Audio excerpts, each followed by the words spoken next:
While most of the city sleeps, others strategize Egg robbery. about how to make it through their day without anyone Oh, retaliation. getting That's not hurt. that far. is it? In a word, unpredictable is the nature of the job.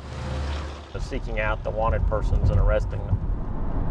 Things go bad in a minute. Especially, say veterans with the Yeah. Harris County Little Sheriff's older, Warrants Division, Sexual assault. when the accused That's a robbery bodily injury. can be violent. She's got a criminally negligent homicide. Let's gear up here. It's why when they're ready to round up someone wanted, the element of surprise, detectives say, Sheriff's Department, open the door! is key because If you take away that element of surprise, detectives say a tricky task can suddenly turn dangerous. What's more, chances are they will have left before you get there. and Is there that they anybody say else could in put the here? average citizen in harm's way because, Once they're running, of course they're going to probably commit more crimes as they go. and the chances of running are on the rise, detectives say, Yeah, if they know we're coming, it can be hard to find them. Born in 1950. because someone has been tipping So the here's accused a criminals picture off. 11 News has learned that before detectives can make some of those arrests, the accused have been getting phone calls, what amounts to a heads up, alerting them the law is on the way. So who's been on the other end of the line? A bail bondsman.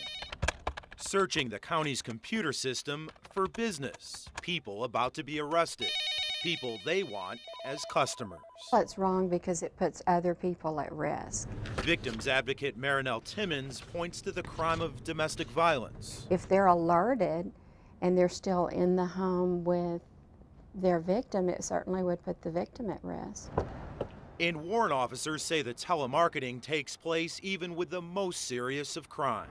You know, it seems ludicrous that they would call and warn them. And Investigators point to the case of Claiborne Duncan, who was wanted for allegedly killing his infant son in this Northeast Houston home.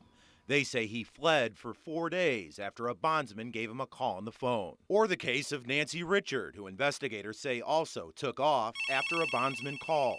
Richard was wanted for sexually abusing her own children. puts the public at risk because the criminal is still out walking the streets.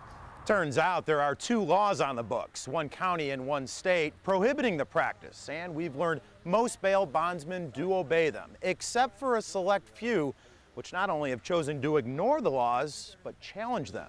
Who's leading the charge? Carl Pruitt of the Allied Bonding Agency, All those in favor who signify. once had his license suspended by the Harris County Bail Bond Board for calling up accused criminals. Pruitt sued in civil court and got a judge to order the law unconstitutional, but that was later overturned. His legal pursuit now lies in federal court. His argument?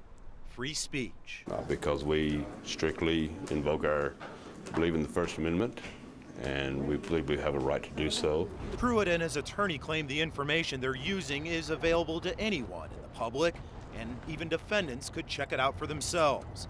And they say there's no evidence anyone was ever injured because of a bondsman's call. The simplest answer is we think they're wrong. George Noctegal is fighting the legal battle for Harris County. We believe that there is a real problem and that the law addresses in a reasonable way that real problem. While the legal wrangling continues, so does the street work and frustration over what they call a lopsided game of catch me if you can. I mean, it happens all the time. You know, when they know you're coming and you knock on the door and they're not there, then a wasted trip. Cat and mouse begins. It's cat and mouse. You're right. Other side. For every successful arrest made, the chase is on for countless others who may already have a running start.